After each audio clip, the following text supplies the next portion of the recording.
Assalamualaikum warahmatullahi wabarakatuh. Selamat datang di channel Kang Slamet. Kali ini Kang Slamet akan membawakan kisah yang berjudul Petaka Ritual Ilmu Hitam. Cerita ini ditulis oleh Koni tadi. Dan sebelum kita masuk ke ceritanya, buat kalian yang belum subscribe channel ini, tekan tombol subscribe-nya terlebih dahulu dan tekan tombol notifikasinya agar kalian tidak ketinggalan cerita seram lainnya dari Kang Slamet. Nggak usah berlama-lama lagi, langsung saja kita masuk ke ceritanya. Petaka Ritual Ilmu Hitam. Si pengurang dan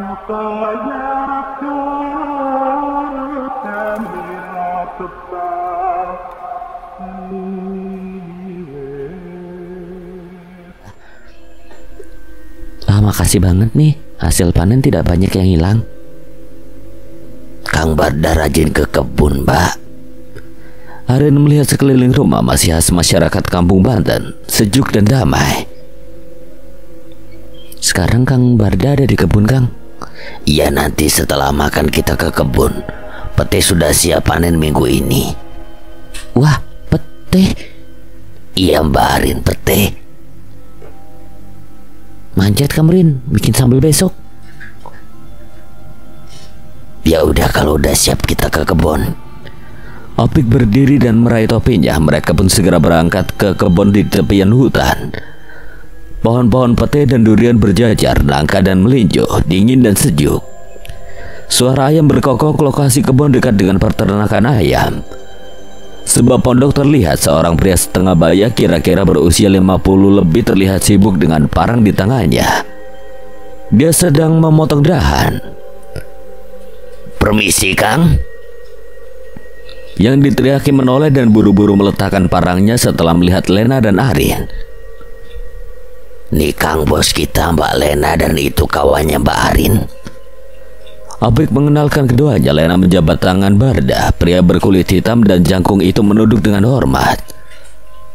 Makasih Kang Barda udah mau bekerja dengan baik. Sama-sama Mbak Lena. Saya juga senang bekerja di kebun ini. Dan ini Mbak Arin. Arin mengulurkan tangannya. Barda menyambut dengan senang. Namun tiba-tiba wajah Barda sedikit berubah dan dengan cepat menarik tangannya setelah bersalaman. Arin agak terkejut, namun dia hanya diam saja. Ayo ngobrol di saung saja.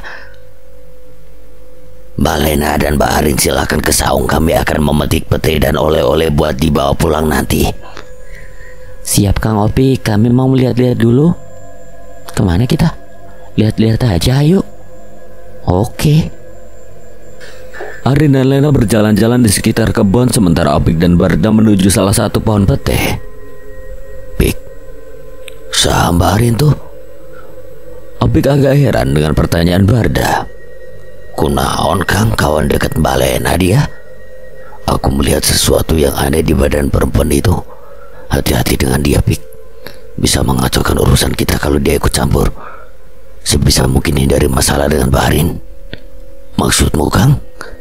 Dia bukan perempuan sembarangan. Dia bisa saja melihat maksud burukmu dan dia bisa saja menjaga usahamu. Wajah Opik seketika pucat. Tapi orang Ciomas kuat Kang. Pokoknya hati-hati dengan perempuan itu. Arin melihat semua tumbuhan yang ada di kebun begitu subur. Tanah Ciomas memang subur. Dia juga sudah mengumpulkan apa yang akan dia bawa pulang, yang pastinya sayuran. Ini berarti minggu depan panen, Arin. Iya, kau sudah menghubungi pelangganmu kan? Sudah, nanti pas panen aku kesini. Baguslah. Len, aku capek. Kita selonjor dulu ke saung yuk. Ngantuk kamu? Begadang aja sih. Namanya juga ngantuk.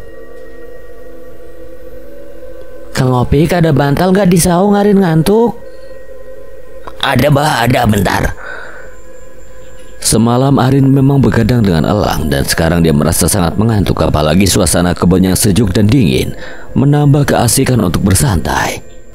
Mbak Lena, kalau mau tiduran silakan. Istri saya sedang masak buat makan kita nanti. Masakan kampung, Mbak. Apik menjelaskan sembari membersihkan alas tikar. Arin merebahkan diri dengan santai. Len, Aku mau lor dulu ya, bentar. Ya udah melor aja kamu. Aku masih pengen berkeliling kembali menelpon customer. Oke, sip. Lena kembali turun dan duduk di bangku di bawah pohon rambutan. Dia sibuk menelpon beberapa orang berkenan dengan usaha bisnisnya.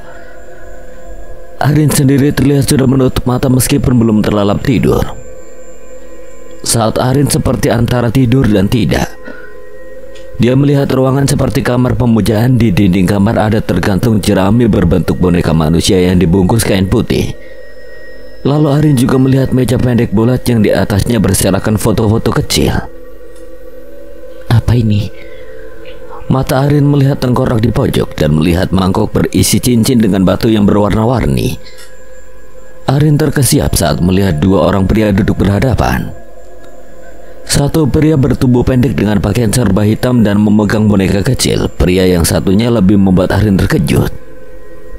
Opik. Kang Opik. Arin terkejut dan tersentak. Dia seketika terbangun dari tidurnya yang misterius. Dia duduk dengan cepat dan matanya berkeliaran melihat sekeliling. Apa arti mimpi tadi? Kang Opik dan seorang dukun. Arin mencari-cari keberadaan Lena dan yang lainnya. Firasat apa ini? Arin merogoh kantong jaketnya, memungut dua kuntum kuncup melati dan memakannya. Aku akan tahu jawabannya nanti. Arin masih duduk dan menenangkan diri. Lalu dia pun bersikap wajar dan keluar dari saung menyusul Lena. Terlihat Lena masih asik dengan ponselnya. Melihat Arin datang, dia pun mematikan ponselnya. Lumayan Rin, tidur 20 menit. Oh, lumayan lah. Kita bereskan bawaan dan kembali ke rumah Kang Opik. Nunggu makan baru pulang. Lumayan tuh makan gratis. Bolehlah, yang penting kenyang. Dari jauh, Barda dan Opik datang dengan membawa nangka matang yang besar. Buat dibawa pulang, Pak. Wah, enak nih. Ya udah, mari pulang. Istri saya sudah selesai memasak. Opik memanggul karung berisi pete dan melinju, sementara Barda membawa nangka. Mereka pergi dengan menaiki motor. Jarak rumah dan kebun 15 menit perjalanan motor. Arin mencoba tetap santai dan menyimpan keanehan mimpinya. Arin memang sekarang sangat sensitif dengan hal-hal gaib. Mungkin ada pengaruh dari Nyai Dewi Wulansari, sedangkan anak lelakinya Elang juga memiliki kelebihan khusus. Suasana makan di kampung memang berbeda. Menu yang disuguhkan sederhana namun terasa nikmat. Apalagi didukung suasana yang sejuk, sayur asem, sambal terasi, lalapan dari kebun, ikan mujair dari empang sendiri. Sungguh nikmat. Arin menikmati makan dengan lahap. Dia memang sangat lapar. Tapi Arin sadar kalau sesekali Kang Opik dan Kang Barda mencuri pandang darinya. Arin seperti hampir menemukan jawaban dari mimpi yang barusan dia dapatkan di saung. Enak banget ya Iko, makasih ya. Sama-sama Mbak Lena, ini hanya makanan kampung. Justru yang begini yang enak. Lena mengacungkan jempolnya. Teiko nampak senang dengan pujian Lena. Mereka pun kembali meneruskan makannya. Sedikit berbincang dan sore harinya Lena dan Arin berpamitan. Keadaan ekonomi dan rumah tangga Arin sedikit kurang bagus. Dan sekarang suaminya jarang pulang karena bekerja di luar kota. Segala masalah yang ada mau tidak mau harus Arin yang mengurus. Apalagi Sia dan Elang sudah di ujung kelulusan. Kepala Arin serasa mau pecah. Dia merasa 2 tahun belakangan ini kehidupannya ada di fase sangat sulit. Semua usaha yang dirintisnya tidak ada yang berhasil. Arin justru makin terpuruk. Tapi Arin tidak pernah meminta Lena untuk membantunya. Arin bahkan tidak sedikit pun ingin bercerita tentang kesulitannya. Belakangan ini Arin makin kehilangan jati dirinya. Biasanya dia rajin berkumpul di acara organisasi desa atau kegiatan komplek lainnya. Arin justru sering pergi dengan Lena. Itu pun tujuannya tidak jelas. Arin tidak bisa berpikir bagaimana menyelesaikan masalah dengan benar, namun justru berusaha lari dari masalahnya. 1 minggu semenjak Arin dan Lena ke kebun di Ciomas, Arin tidak keluar rumah. Dia sedang asik menikmati rasa pusingnya di rumah. Bahkan ketika Lena menelponnya untuk ikut panen di kebun, Arin menolak. Di rumah sedang ramai Zia dan kawan-kawannya sekolah. Arin sedang berpikir bagaimana membayar tagihan hutang di koperasi yang sudah menunggak beberapa bulan lalu. Dia dan suaminya berhutang di sebuah koperasi swasta dan 3 bulan ini sudah menunggak. Telepon dari penagih sudah sering datang dan debt collector juga sudah datang 2 kali. Pusing. Dan benar tidak lama kemudian terdengar suara motor dari depan rumah. Arin menyibak tirai kamarnya dan ternyata seorang pria besar dengan wajah sangat sangar. Penagih hutang. Zia dan kawan-kawannya sedang berada di depan rumah. Permisi dek, orang tuanya ada? Ada mama doang om. Papanya lagi keluar kota. Suruh keluar, jangan ngumpet. Weh om, kalau mama saya ngumpet gak bakal saya bilang dia ada di rumah om. Gimana sih? Anak-anak gak usah ikut campur, ini urusan orang tua. Omnya juga aneh. Ada apa? Gimana nih bu, sekarang juga harus bayar loh. 3 bulan loh ini. Bah, 3 bulan, sebulan aja kagak ada. Ibu udah dikasih pinjam bukannya bayar malah alasan. Bapak kalau ada uang juga saya bayar. Kalau nggak ada mau bagaimana? Enak aja bilang begitu. Saya nggak mau tahu, sekarang juga harus ada. Sekarang dari mana? Terserah ibu, saya tunggu.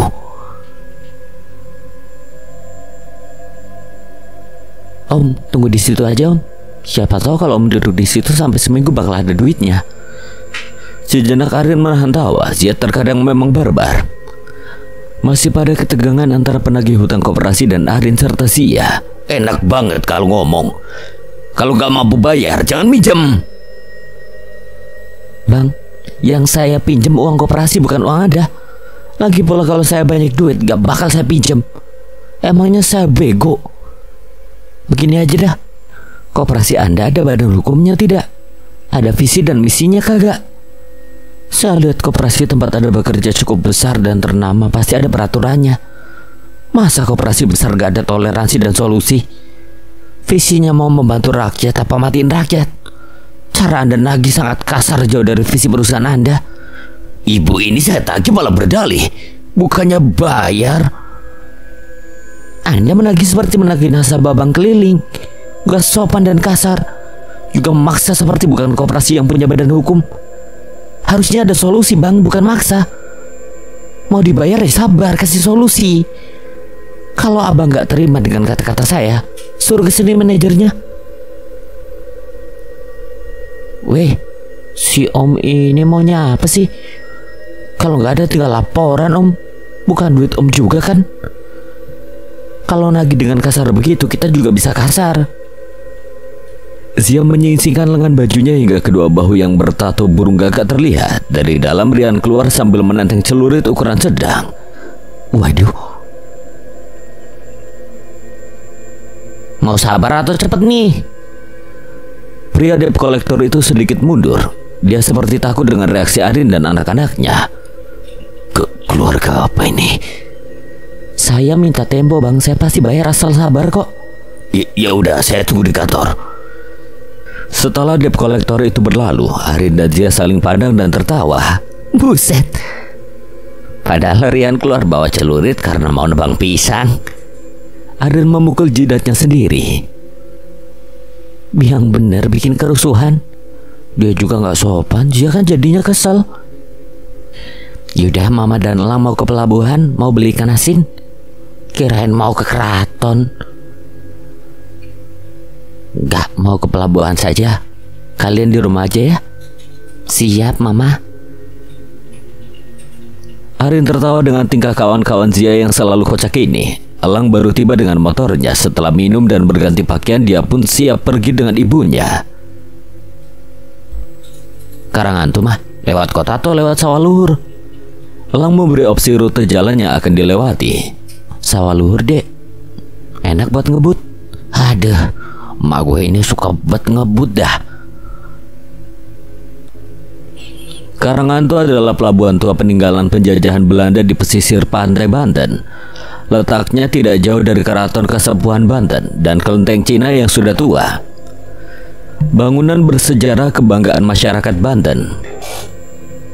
Di Pelabuhan Karangantu sendiri komoditi tinggi adalah produksi budidaya ikan asin berbagai macam jenis. Arin sering membeli ikan asin buat dijual kembali ke luar Banten. Cuaca agak panas saat Arin dan Elang tiba di Karangantu, padahal sudah menjelang sore hari. Mah, mau beli ikan dulu atau mau nyantai di hutan bakau? Arin membuka layar ponselnya sesaat membalas beberapa chat. Ikannya udah siap di rumah kawan mama, nanti pulangnya tinggal ngambil. Wajah Elang terlihat gembira. Berarti kita ke hutan bakau dulu ya mah. Elang pengen foto yang estetik. Ya udah sana. Mama juga mau nyantai, cuci mata dan otak melihat laut. Elang kembali melajukan motornya menuju dermaga yang sepi dari kapal.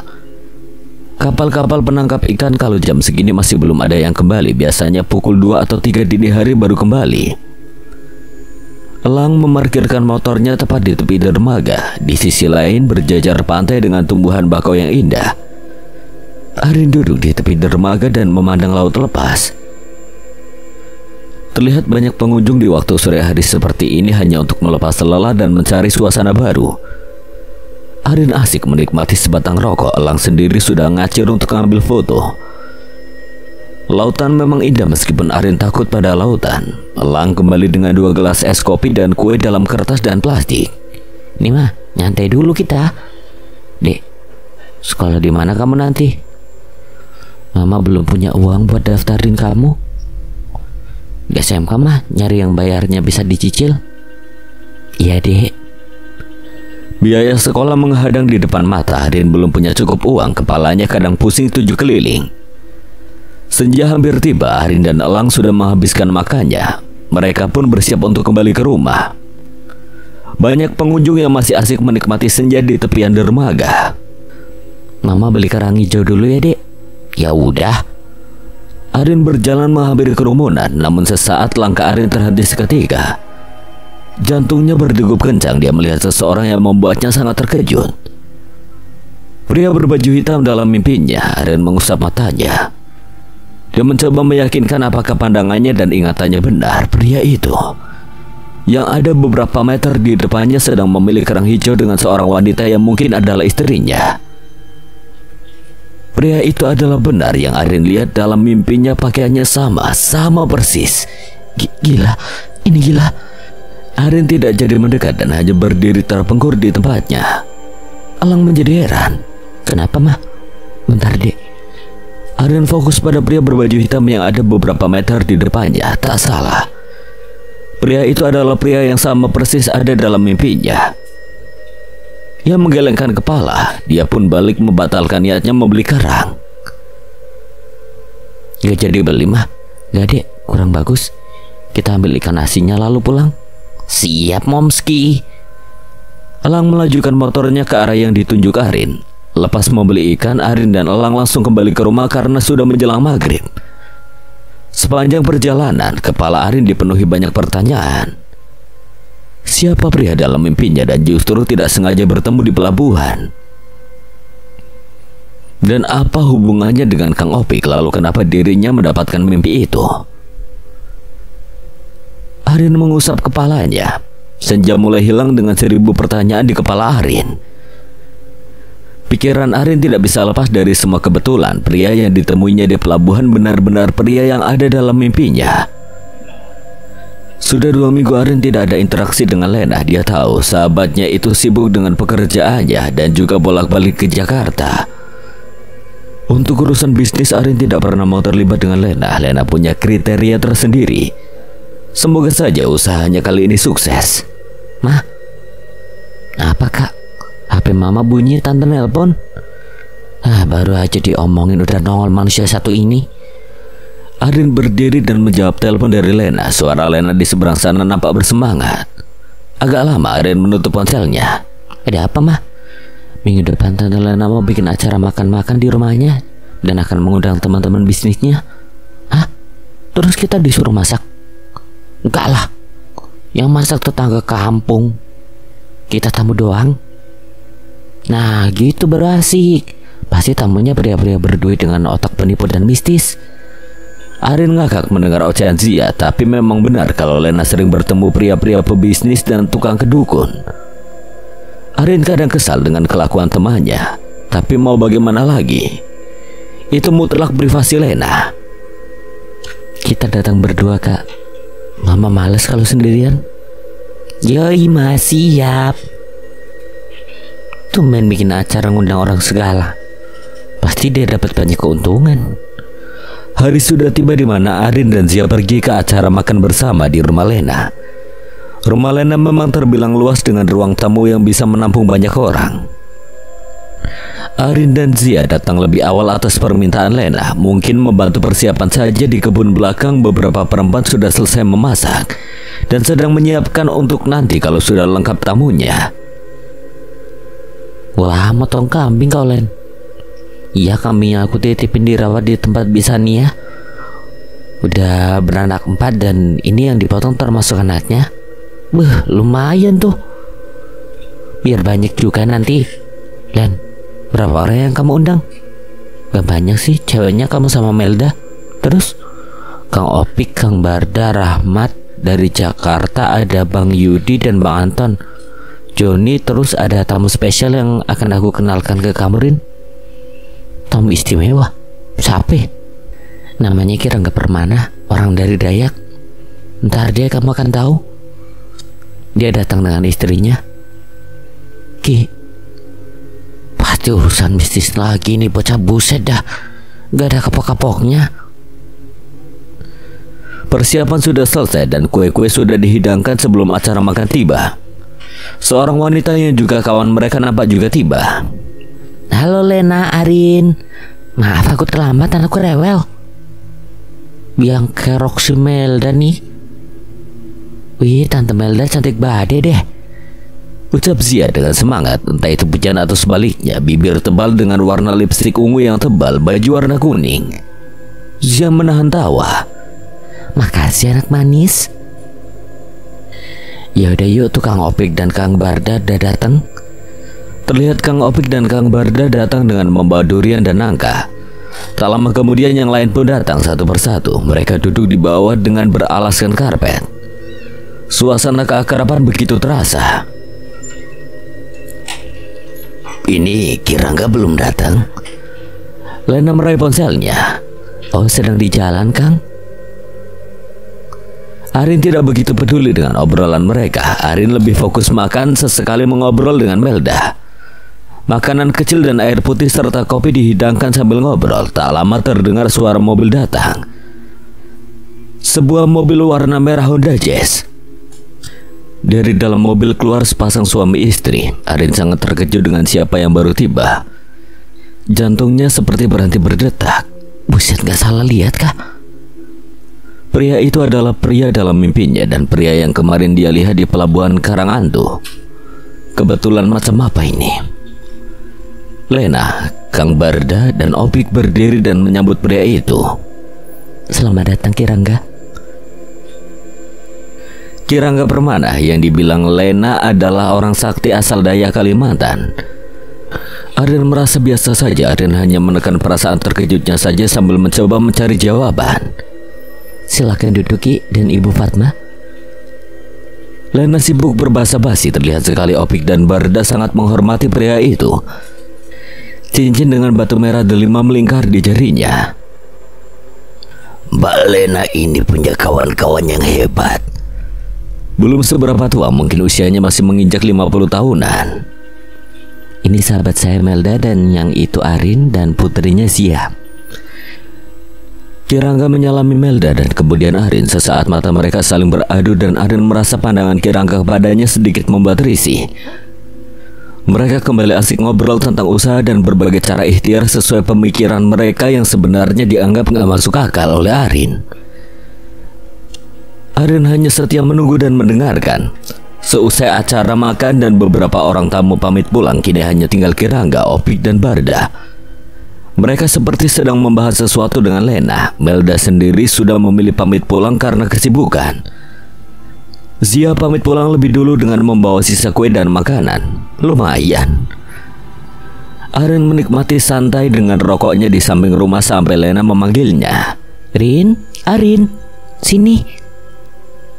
Hah? Apa? Sini, aku mau kau juga ikut dengan pembicaraan kami. Siapa tahu kau juga nanti dapat solusi dengan masalahmu. Solusi masalahku cuma uang, bre. Justru itu, ayolah duduk di sini. Dengan malas Arin duduk di samping Lena. Arin melihat Kirangga mengeluarkan ponsel dari dalam jaketnya dan membawa layarnya. Dia menunjukkan foto gambar ke semua yang ada. Sebuah foto Gucci berwarna putih dengan corak merah. Gucci, Ki? Betul, ini bukan Gucci sembarangan.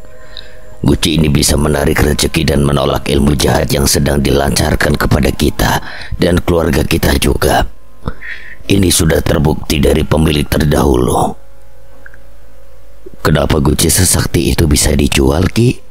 Bukan dijual, tapi pemilik yang dahulu sudah meninggal dan anaknya tidak bisa mengurus Gucci ini. Gucci ini saya dapatkan dari meditasi dan dia datang sendiri pada saya. Arin berdecak, namun dia tidak percaya begitu saja. Dia merasa Kirangga ini adalah dukun ilmu hitam yang juga menggunakan teknik manipulasi dan hipnotis. Kalau dipikir-pikir, apa yang dialami Arin belakangan ini kadang menggelikan. Dari dirinya yang tiba-tiba menjadi begitu sensitif dengan hal gaib. Arin sebenarnya tidak percaya dengan dunia perdukunan, namun tentang gaib.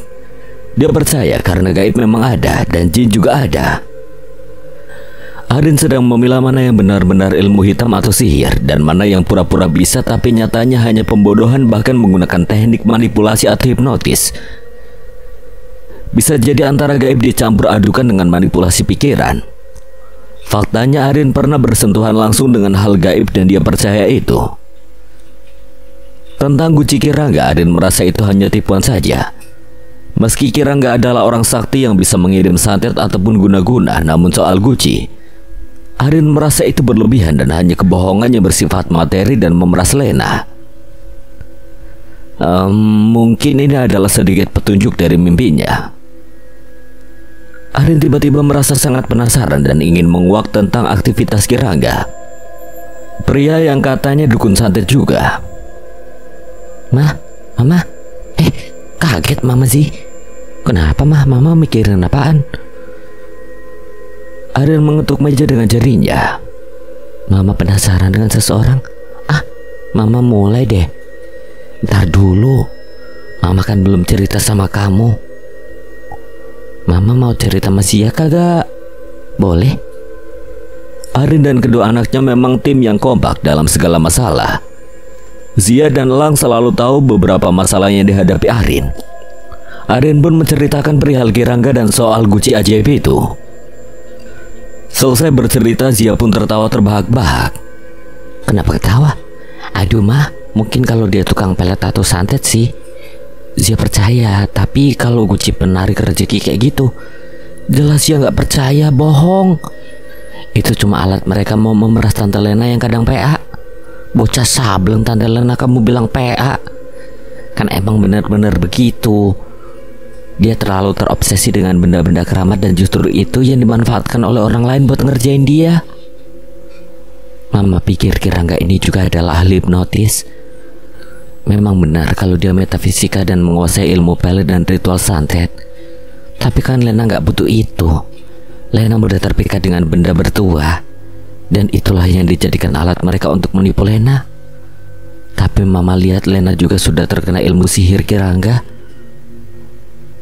Mama tahu dari mana? Lena sangat takluk dengan Kirangga dan Opik serta Barda. Mama melihat itu nggak wajar. Dan Mama membaca persekongkolan antara mereka bertiga. Spekulasi Mama panjang. Mama hanya penasaran Kak, tapi kayaknya kita perlu ada penyelidikan. Kasihan Lena kena tipu melulu. Namanya juga orang PA, ya PA aja.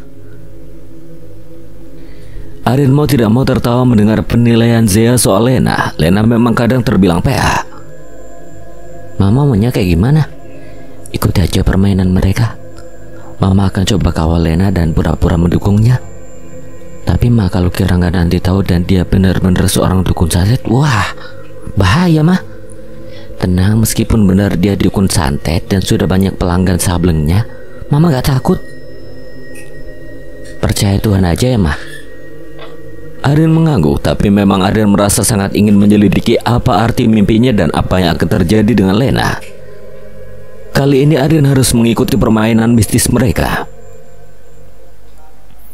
Apa yang dipikirkan Arin ternyata benar, bahwasanya Lena tertarik dengan guci pembawa keberuntungan itu. Bahkan Lena siap mengeluarkan uang demi memiliki guci itu. Arin sama sekali tidak memberikan pendapatnya, apalagi Lena juga tidak bertanya padanya. Rin, kalau guci ini sudah aku miliki dan benar-benar terbukti, nanti kau juga bisa mendapatkan keuntungan. Udah, kamu urus dulu usahamu, aku akan cari jalan sendiri. Saat yang dinantikan Arin akhirnya tiba juga. Lena mengajak dirinya ke rumah Kirangga.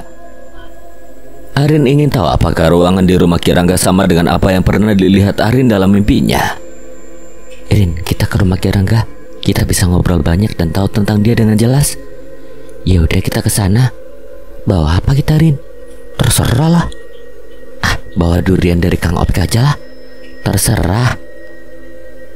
Lena sibuk mempersiapkan beberapa bawaan untuk Kirangga. Arin hanya mengiyakan saja apa mau sahabatnya itu lakukan. Setelah semua siap, mereka pun berangkat ke rumah Kirangga yang kebetulan juga masih di wilayah Pandeglang Gunung Karang.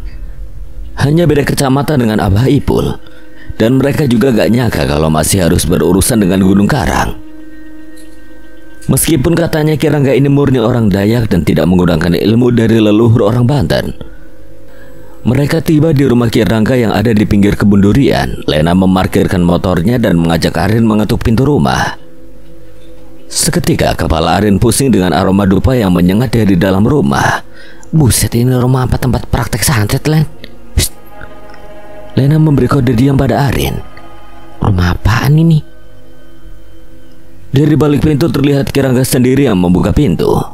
Selamat datang Mbak Lena, Mbak Arin. Ki, saya hanya membawa hasil kebun aja. Wah, nggak usah repot-repot Mbak Lena. Mbak Lena sudah datang ke rumah saya juga, saya sudah bahagia. Buat ibu dan anak-anak? Istri saya dan anak-anak sedang ada acara di sekolah, mungkin sore baru pulang. Arin menekan perasaannya karena sejujurnya antara pusing dan bau dupa dia juga mencium bau anyir darah. Matanya melihat keadaan rumah yang nampak gelap di setiap sudutnya. Ada sesuatu yang tengah memandangi mereka. Sialan, ini lebih parah dari Abah Ipul. Kirangga nampak senang dengan kehadiran Lena dan Arin. Pria itu begitu antusias menanggapi seluk-beluk permasalahan yang diungkap Lena. Bahkan tentang Usman yang sudah menipu Lena. Saya sakit hati Ki dengan Usman. Kirangga tersenyum seraya memainkan cincin merah delimanya. Mbak Lena maunya gimana? Mau dibikin sakit atau dihilangkan saja? Tidak Ki, saya masih kasihan. Cukup dia nggak deket saya lagi, masalahnya dia masih terus bisa membuat saya menurut. Itu karena dia sudah mencuri helaian rambut Mbak Lena dan membawanya pada dukun untuk dipelet agar Mbak Lena menurut padanya. Jangan khawatir, saya akan patahkan kuda-kuda itu. Benar begitu Ki? Arin no komen, meskipun kadang dia percaya ilmu guna-guna, namun dia nggak ambil pusing dengan semua urusan Lena. Arin hanya penonton drama kehidupan Lena yang bikin pusing setengah gila. Terus bagaimana Ki? Mari Mbak Lena ikut saya ke dalam. Akan saya cari tahu yang sebenarnya terjadi. Lena menatap Arin. Arin hanya menggerakkan alis matanya. Rin, udah sana, kamu yang ada masalah mungkin sifatnya pribadi juga. Lena mengangguk dan dia pun berdiri dan melangkah mengikuti Kirangga ke bagian dalam rumahnya. Arin sebenarnya penasaran dengan ruangan itu. Mata Arin menatap sekeliling tembok. Ada foto Kirangga yang menerima piagam paranormal se-Indonesia. Arin tertawa kecil. Lalu matanya menangkap dua buah cambuk merah yang disilangkan posisinya di atas dinding. Sedikit bergeser, Arin juga melihat aksesoris khas suku Dayak dan senjata lainnya. Arin menggaruk kepalanya yang tidak gatal. Dukun sakti katanya, tapi kok kayak orang pamer begini? Arin sendiri sejak tadi sudah merinding. Selain bau anyir darah, dia juga merasa dari sudut ruangan seperti ada yang memperhatikan. Meskipun Arin tidak melihat, Arin merasa sosok itu adalah seorang anak kecil. Tuyul kah? Arin bersikap cuek dengan tidak menatap sudut ruangan. Dia fokus dengan ponselnya dan memilih menonton film. Pikirannya dia jauhkan dari hal-hal buruk tentang iblis atau siluman. Sudah hampir 1 jam tapi Lena belum keluar. Mungkin banyak yang dia keluhkan. Arin mulai bosan dengan menunggu. Tak lama terdengar suara pintu kamar dibuka. Lena dan Kirangga keluar. Lama ya Mbak Arin? Tidak apa Ki? Saya sudah tahu apa yang terjadi. Mbak Lena sudah mengerti semua dan tinggal membuang energi negatif yang dikirimkan orang yang bernama Usman itu. Selanjutnya baru kita akan membahas soal Goci. Rin, apa? Tadi Kirangga bilang kamu juga ada masalah. Aku bilang ya begitulah. Jadi Kirangga juga ingin bicara secara pribadi denganmu. Siapa tahu bisa membantu. Dia tahu kamu dalam keadaan sulit ekonomi. Kampret. Udah sana gak apa-apa, cerita aja. Kali aja ada jalanmu. Boleh juga. Setidaknya aku bisa masuk kamar khusus itu. Kalau Mbak Arin gak mau cerita, saya juga tidak memaksa. Baiklah Ki, mungkin Kirangga bisa ngasih solusi buat masalah saya. Kalau Mbak Arin mau, silakan kita cari sumber masalah dari kehidupan Mbak Arin dan keluarga. Ya sudah, sana aku tunggu. Iya. Arin berjalan mengikuti Kirangga menuju ruangan di belakang. Saat pintu kamar dibuka, Arin merasa mencium bau yang luar biasa bikin sakit kepala. Jantung Arin berdetak kencang saat matanya berkeliling dalam ruangan kamar itu. Persis seperti dalam mimpinya. Arin terpengkur. Mbak Arin. Iya Ki, maaf. Arin buru-buru menguasai keadaan. Dia pun berjalan masuk dan duduk di atas kain berwarna hitam yang dihamparkan. Persis di dalam mimpinya. Ada meja kecil bundar yang di atasnya terdapat foto beberapa orang pria dan wanita. Saat mata Arin menatap sudut tembok, dia tidak berkedip memandang patung jerami yang dibungkus seperti pocong dan ditusuk besi. Arin tidak merasa takut, tapi dia merasa bahwa yang dianut Kirangga ini memang benar-benar ilmu hitam. Mbak Arin ada masalah ekonomi dan sulit mengembangkan bisnis. Sebenarnya itu masalah datang dari dalam rumah Mbak Arin sendiri. Dari dalam rumah saya sendiri maksudnya bagaimana ya Ki? Mbak Arin ini pedagang keliling, ramah dan baik. Banyak yang suka, terutama kaum lelaki, dan kalau saya boleh lancang, Mbak Arin juga pernah terlibat asmara dengan seseorang di luar rumah dan ketahuan oleh suami. Maka usaha yang dirintis Mbak Arin macet itu karena dari diri suami. Ia sendiri sengaja agar Mbak Arin gak keluar rumah. Lalu Ki? Ini pakai Mbak, suami Mbak Arin ini juga suka bermain dengan dukun. Cincin ini akan menolak setiap hal buruk yang dikirimkan ke Mbak Arin. Nanti Mbak Arin akan berani dan bisa berdagang lagi dengan lancar. Arin agak ragu, namun akhirnya ia pun menerima cincin pemberian Kirangga. Arin memakainya langsung. Ada perasaan aneh saat Arin mengenakan cincin itu. Sedikit mau, namun Arin mencoba untuk tetap terlihat normal.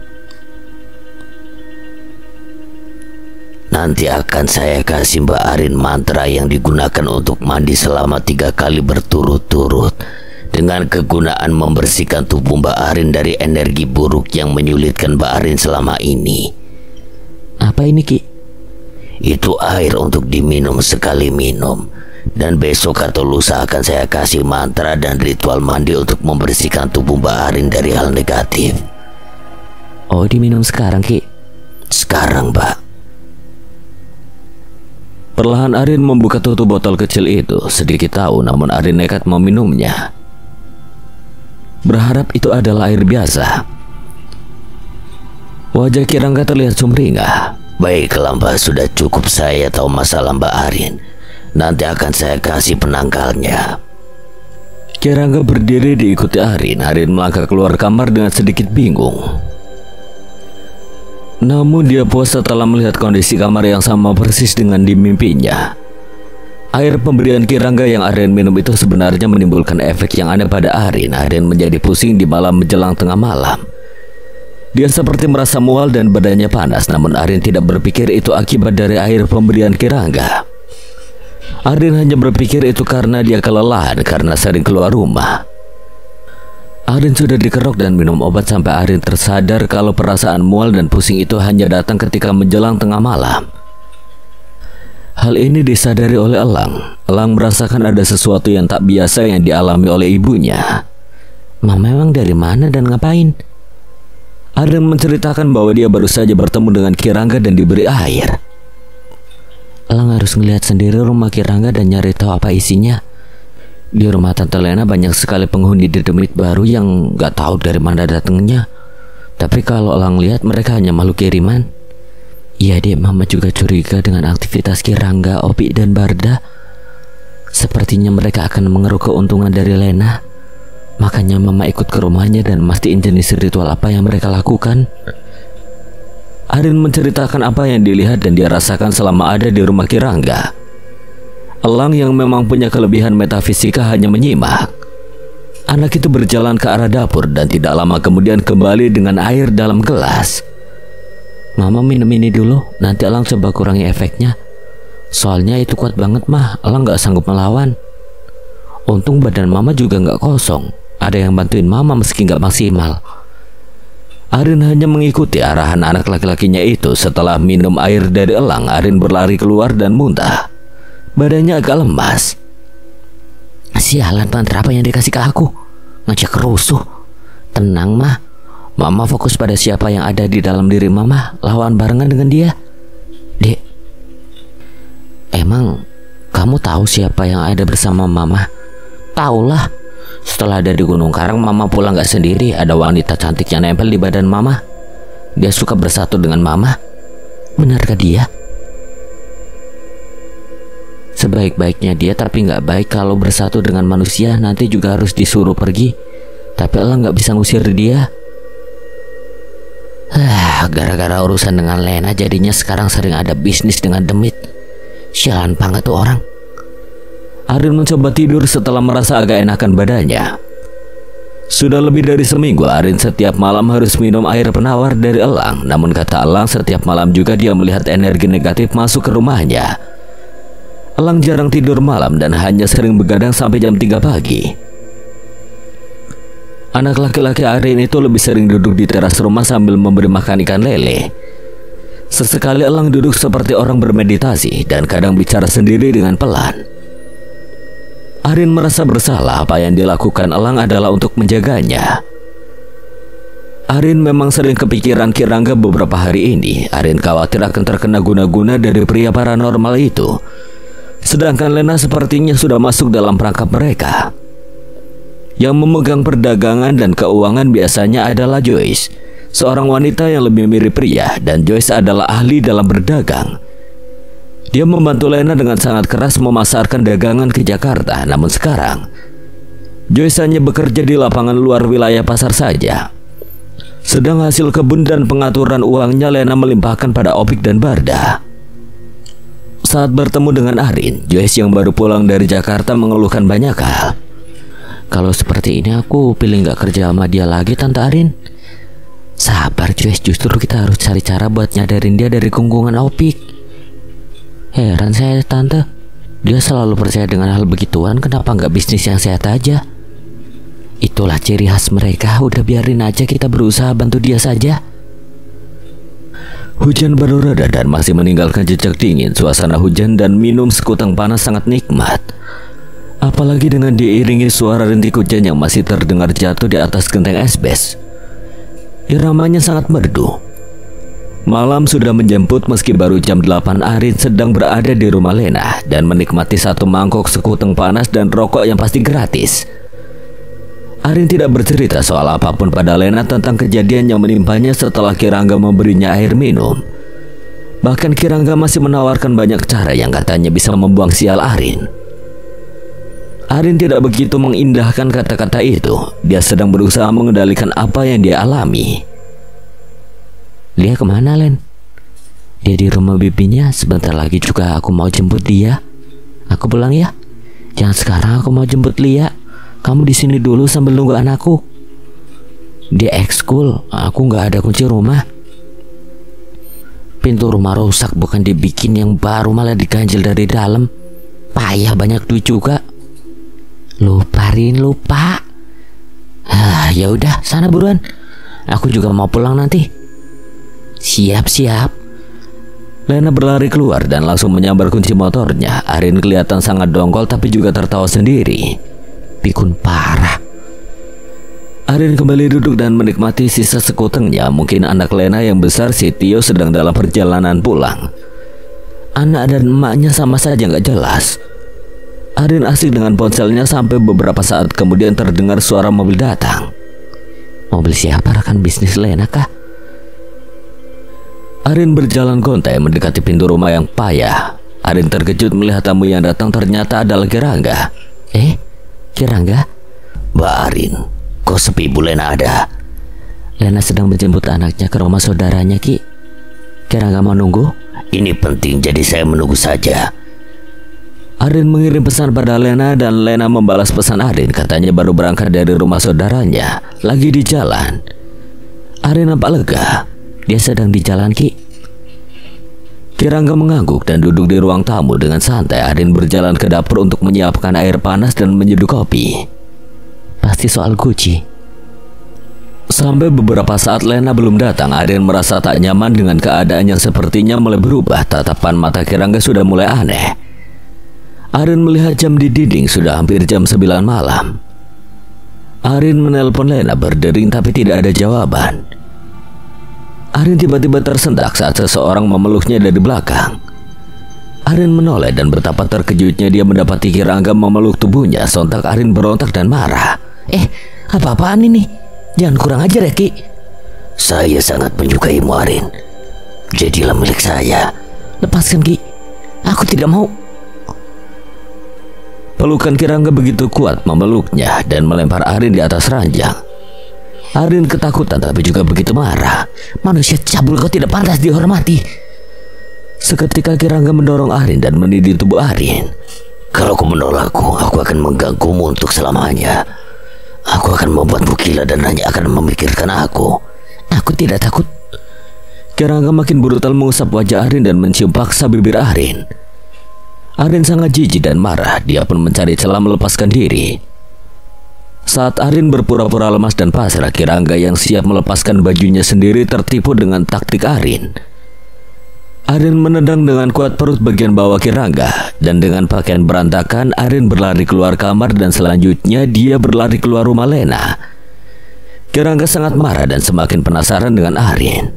Setan alas perempuan pinal, bagaimana dia bisa menolak guna-gunaku? Arin yang keluar rumah langsung memanggil tukang ojek. Dia tidak peduli dengan rambutnya yang acak-acakan. Arin marah dan sedikit gemetar kakinya. Dukun cabul, dukun sialan. Aku tidak takut dengan santetmu. Santetmu tidak akan pernah mempan padaku, bajingan. Dengan ojek, Arin akhirnya kembali pulang. Dia masih gemetar. Beruntung Zia dan Elang tidak ada di rumah. Arin merebahkan dirinya di atas ranjangnya. Jantungnya masih berdetak dengan kencang. Kemana Lena? Apa yang dilakukan Lena? Arin ingin sekali memukul kepala Lena. Malam itu Arin tidak bisa tidur dengan tenang.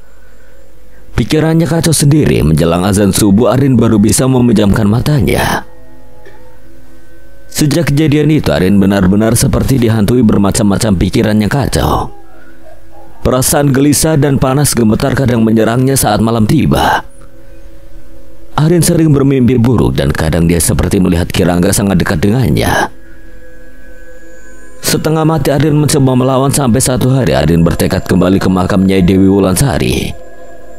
Dia seolah mendapatkan firasat untuk datang ke sana sendiri.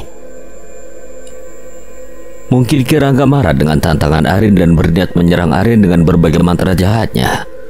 Tanpa melewati Abaipul, Arin sendirian merangkak ke puncak Gunung Karang dan menuju makam Nyai Dewi Wulansari. Udara sejuk dan cuaca sedang cerah. Beberapa orang wanita terlihat baru keluar dari dalam pondok makam Nyai Wulansari. Sepertinya mereka adalah wanita-wanita biduan yang konon bisa menjadi laris dan banyak job setelah berdatangan ke makam Nyai. Arin sendiri merasa ada hubungan khusus dengan Nyai dan dia saat ini butuh penangkal sihir hitam dari Kirangga. Sore sudah tiba dan Arin melihat pengunjung makam sudah sepi. Arin pun melangkah memasuki ruangan makam. Arin duduk di samping nisan batu tanpa tulisan. Kain putih penutupnya sudah diganti. Ada perasaan yang nyaman saat Arin duduk di sana. Dia pun memeluk batu itu dan memikirkan banyak hal. Dan seperti biasanya Arin pun tertidur. Dan seperti sebelumnya, dia bermimpi duduk dengan wanita cantik namun tanpa berkata-kata. Wanita itu hanya memberinya minum air putih dari batang bambu dan kemudian Nyai Dewi akan mengusap kepalanya. Arin tersentak sadar saat dia mendengar sepintas suara harimau. Jantung Arin berdetak sangat kencang. Harimau, suara harimau seperti yang pernah diceritakan oleh Zia. Arin mendapati ruangan sudah gelap dan di luar pun sudah gelap. Rupanya sudah menjelang malam. Tanpa rasa takut, Arin menyalakan senter ponselnya. Dia menatap di atas batu, sesuatu tergeletak. Matanya mengamati dengan seksama. 2 butir kecil seperti pelor berwarna emas. Jemari Arin memungutnya. Pikiran Arin langsung mengerti bahwa 2 benda itu harus ditelan. Tanpa menunggu lama, Arin segera menelan 2 pelor emas itu. Entah apa yang sekarang Arin rasakan, dia semakin jauh dari kenyataan dan bergulat dengan dunia mistis yang dulu tidak pernah dia percayai. Arin saat ini memang jauh dari Arin yang sebelum mengenal makam Nyai Wulansari. Arin sekarang sangat berani melawan siapapun dan kepercayaan dirinya sangat tinggi. Yang terlihat sangat menonjol adalah banyak pria yang tertarik padanya, namun bukan itu yang diinginkan Arin karena Arin justru merasa risih. Arin tiba di rumahnya hampir pukul 9 malam dan dia melihat motor Scoopy abu-abu terparkir di depan pintu pagarnya. Motor Lena, mau apa sih PA itu? Melihat Arin datang, Lena pun berteriak. Rin, kemana aja sih kamu, dihubungi malah off? Rin, kamu kenapa sih tiba-tiba ngilang aja? Arin tidak ingin menceritakan apapun pada Lena. Dia duduk santai sambil menyalakan sebatang rokok dan menyandarkan badannya di kursi. Aku sibuk dengan urusanku dulu, makanya aku nggak ngasih tahu kamu.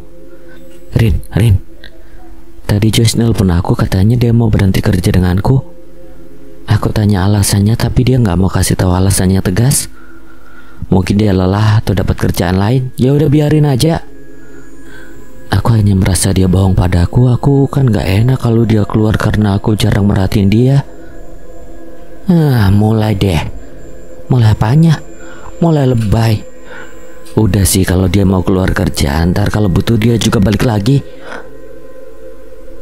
Lagian kau sekarang punya bisnis bagus dengan Kang Opik dan Kang Barda. Iya sih, bisnisku dengan mereka berjalan baik dan lancar. Aku juga udah memberi uang buat Kirangga untuk cuci keramatnya. Arin menahan rasa kesal dan marah saat Lena menyebut nama pria dukun cabul itu. Lanjutkan aja apa yang kamu anggap baik, tapi saranku hati-hati. Hah? Kau kenapa? Ya udah santai aja. Arin mematikan rokoknya dan kembali menyulut sebatang lagi. Arin tidak takut dengan ancaman Kirangga. Ruang misterius di rumah dukun itu tidak akan membuatnya lari. Aku tantang kau, Ki. Kalau kau sanggup memikatku dengan mantramu, aku akan tunduk padamu. Suasana malam seperti berbeda dari biasanya. Arin gelisah seperti akan ada yang terjadi. Dia mengkhawatirkan Zia dan Elang, apalagi Kirangga memang adalah seorang dukun santet dan sering menerima jasa membuat orang lain sakit. Dasar manusia sesat. Bahkan sekarang Arin pun tahu kalau Lena sudah memberi sejumlah uang pada Kirangga atas dorongan Barda dan Kang Opik juga. Mereka juga sudah berhasil menyingkirkan Joyce dan Jody, orang-orang yang lebih dulu dipercaya Lena. Arin tidak mau ikut campur terlalu jauh dengan urusan Lena. Pada dasarnya Arin juga bukan seorang paranormal yang bisa menyembuhkan orang dari guna-guna. Arin juga bukan ahli metafisika, tidak berani bermain-main dengan hal-hal yang berbau ilmu hitam. Jika saat ini dia berurusan dengan Kirangga, itu adalah urusan kehormatan. Arin merasa sudah diguna-guna dan hampir saja diperkosa dukun sialan itu. Arin tahu Kirangga takkan tinggal diam dengan kekalahannya. Dukun cabul itu pasti akan melakukan sesuatu padanya, dan malam itu Arin merasakan sesuatu yang berbeda merayap pada hatinya. Elang, malam ini kalian tidur di rumah nenek aja ya? Hah? Kenapa emang, Mah? Perasaan mama gak enak, seperti akan ada sesuatu yang datang malam ini. Entah itu apa, rasanya seperti hal buruk. Zia gak percaya dan gak mau percaya gituan. Jin juga kalau lihat tato Zia langsung segen mah. Pede banget lu. Elang memukul kepala kakaknya. Ya kagak percaya lu. Udah, mama khawatir aja. Elang mengeluarkan dompetnya dan mengeluarkan sebuah bungkusan kain berwarna putih. Kita hadapi bersama apapun itu jenisnya. Elang memang belum pandai, tapi Elang yakin bisa mengusirnya. Kita pasti bisa mah.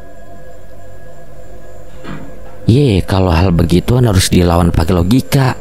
Intinya jangan percaya aja. Saya gak pernah percaya dan mau percaya. Gak bakal ada santet nyasar. Sementara itu Elang berjalan ke arah kamar belakang. Anak itu berdiri di sudut ruangan dan menatap ke atas. Dari bibirnya keluar ucapan yang tidak terdengar, hanya gumaman. Lalu Elang kembali berkeliling pojok rumah. Kenapa rumah ini sekarang jadi terminal jin dan setan? Mah, Kak, kalau nanti malam ada suara harimau jangan takut ya. Dia yang Elang suruh jagain rumah ini. Harimau? Lu kagak percaya sama gua? Bukan begitu Dul, soalnya pas kita camping di Gunung Karang, gue denger suara harimau tapi gue kagak tahu. Itu dia kakek buyut Janta.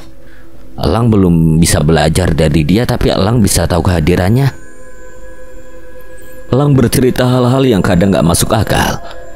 Arin sendiri agak bingung dengan kebiasaan Elang yang sering keluar malam dan kadang gak pulang. Saat pulang sudah membawa benda-benda aneh dari ritual katanya.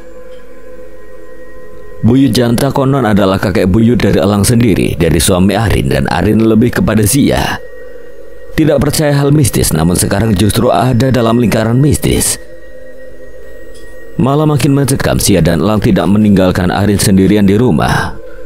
Zia sama sekali tidak peduli apa yang akan dia lihat atau rasakan. Dia enjoy dengan ponselnya. Sementara Elang hanya banyak diam dan seperti berkonsentrasi. Arin melihat jam di dinding pukul 1 malam. Mah, kalau mama ngantuk tidur aja, tenang aja mah. Udah ada yang jaga. Entahlah dek, mama kok ngantuk banget. Ya udah sana tidur. Arin tidak ingin tidur, tapi matanya juga tidak bisa diajak bekerja sama. Seperti lengket dengan lem power, akhirnya Arin melangkah ke kamarnya dan merebahkan diri. Matanya hampir tertutup 2 mili lagi ketika dia mendengar suara keras dari atap rumahnya seperti batu yang terjatuh. Waduh, genteng pecah. Arin terkejut hingga kantuknya hilang dan kepalanya menengadah. Tidak ada pecahan genteng jatuh, tapi jelas suaranya sangat keras dan mirip batu besar yang dilempar di atas genteng. Arin keluar kamar menuju ruang tengah. Dia melihat Elang duduk bersila dengan tenang, namun wajahnya sedikit berkeringat. Matanya terpejam. Arin tidak berani mengganggu Elang. Dia melangkah ke kamar Zia. Zia tidur dengan telinga ditutup handset. Bocah satu ini emang selalu santai. Badan Arin mendadak berkeringat dan jantungnya berdebar hebat. Rasa panas merasuk ke pori-porinya, kepalanya berdenyut. Apa ini? Tak lama dia merasa perutnya mual dan semakin mual. Rasa panas dari dalam tubuhnya yang berputar-putar sedikit mereda. Namun Arin merasa mualnya semakin hebat. Dia pun memuntahkan semua isi perutnya. Setelah memuntahkan isi lambungnya, Arin lemas dan keringat dingin bercucuran. Bau muntahannya sangat aneh, anyir seperti darah. Tulangnya ngilu seperti habis dipukul, ototnya lemas dan kepalanya masih sakit. Arin terduduk diam. Insiden 20 menit itu membuat sekujur tubuhnya tak karuan. Sesaat Arin mencium aroma bunga melati yang menyengat dan juga aroma seperti sesuatu yang terbakar. Arin berusaha bangun dari duduknya. Diam aja mah, jangan keluar rumah, diam di situ. Arin kembali duduk. Elang berjalan ke dapur dan mengambil air dalam gelas lalu memberikannya pada Arin. Minum ini mah. Arin menerima air dari tangan Elang dan meminumnya sampai habis. Kalau udah sekarang mama tidur dulu, oke? Arin mengangguk, badannya memang sangat lemas. Arin merangkak di atas ranjangnya dan mencoba tidur. Malam yang sangat menakutkan buat Arin. Matahari sudah bersinar dengan terik ketika Arin membuka matanya. Dia menggeliat dan melihat kamarnya berantakan. Elang terlihat masih tidur di lantai. Mah, dia bangun. Iya, ada apa kak? Mah, pintu pagar ada kayak bulu kebakar atau apa entah. Kebakar? Iya mah, kayak bulu binatang gitu.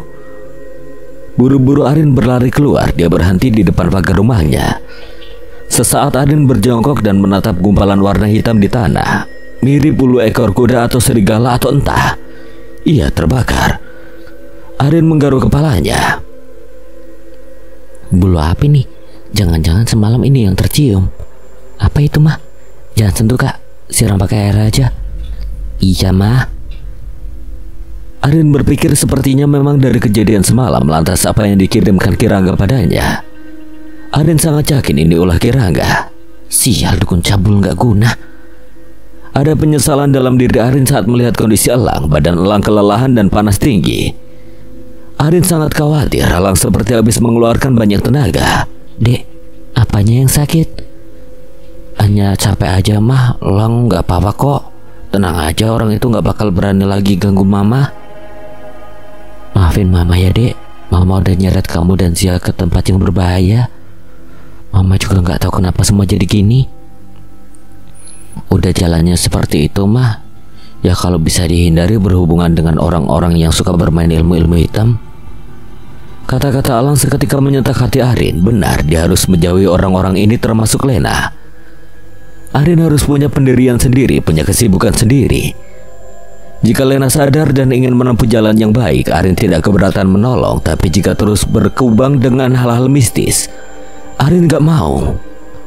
Elang benar, Arin harus segera mencari jalan terbaik untuk dirinya. Makasih ya nak, mama janji akan memperbaiki semuanya. Tak ada yang didapat Arin selama ini kecuali hal aneh dan menjijikan. Arin mulai berpikir membersihkan dirinya dari semua energi negatif yang melekat padanya. Udah mas, santai aja, nanti kita buang bareng-bareng. Zia baru datang dengan 3 bungkus nasi padang untuk makan siang. Makan aja makan, makanya jangan percaya begituan. Akibatnya gak bagus. Tapi memang benar kata Zia, semenjak mengenal dunia pergoiban, hidup Arin makin gak jelas dan makin belangsak. Gak ada titik temu. Arin mulai berpikir untuk menjauhkan dirinya dan anak-anaknya dari mimpi buruk dunia sesat. Mereka sedang asik ngobrol saat terdengar suara motor datang. Kayaknya Tante Lena mah. Mau apa lagi tuh orang? Bilang beli barang apa lagi dari dukun sesat itu? Dan benar, Lena datang dengan wajah lusuhnya. Tentu Arin menjadi heran. Kenapa wajahmu? Aku kok pusing Arin, perasaan makin lama uangku kok makin gak ketahuan judulnya. Tadi anakku protes denganku, aku jarang beli sesuatu yang penting malah beli benda-benda aneh. Aku bingung. Sadar lu. Hah? Maksud kamu apa? Harusnya kamu paham. Mana ada benda-benda bisa bikin dagangan laris. Yang harus kamu lakukan ya kerja dengan orang yang benar, bukan malah ngamprah gak jelas habis duit. Berapa kamu main-main dengan perdukunan dan dapat apa? Entah Larin, udah habis puluhan juta uang pas-pasan buat modal malah gak karuan. Tahu kan sekarang semua itu sia-sia, gak ada hasilnya. Mereka hanya manfaatin kamu aja. Kalau sekarang kamu udah ingat semua, ya udah, mulai sekarang jauhi itu yang namanya dukun. Mau sakti juga gak bakal bisa bikin kamu kaya, Dul. Lena nampak guyu, sepertinya dia sudah kehabisan stok uang dan mulai sadar. Arin sebenarnya geli dengan ekspresi wajah Lena. Kasihan tapi juga kadang bikin kesel. Gak usah pusing nih, rokok dulu, ngopi terus mikir. Bahkan rokok pun aku minta. Dah, cuci otakmu dulu. Mereka asik menikmati kopi buatan Zia yang rasanya gak jelas.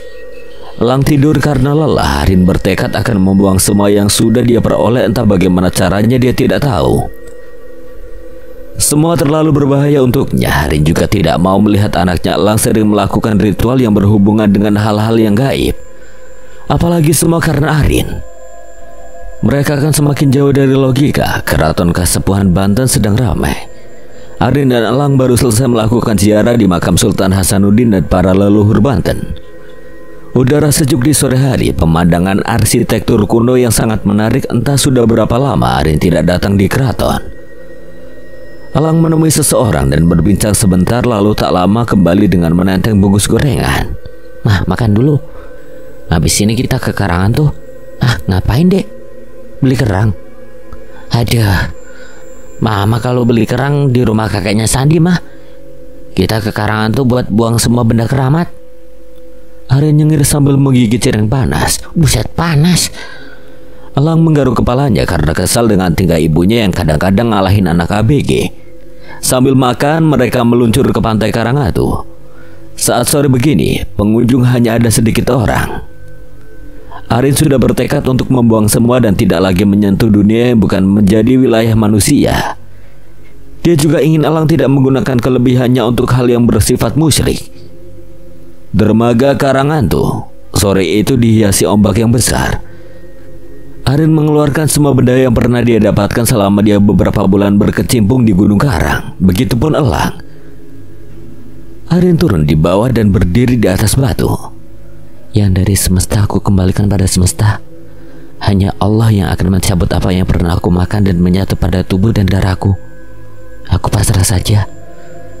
Senja merah menghiasi langit Banten. Arin dan Elang tidak tertarik lagi berurusan dengan keramat, ritual, dan hal-hal yang menyesatkan. Semua akan dilakukan sesuai logika, seperti apa kata Zia. Logika, logika, dan logika. Hidup Zia. Sekian. Dan terima kasih buat Koni tadi yang telah mengizinkan saya membawakan ceritanya. Apabila ada kesalahan atau kekurangan, Kang Selamet memohon maaf sebesar-besarnya. Dan akhir kata, Kang Selamet pamit undur diri. Wassalamualaikum warahmatullahi wabarakatuh.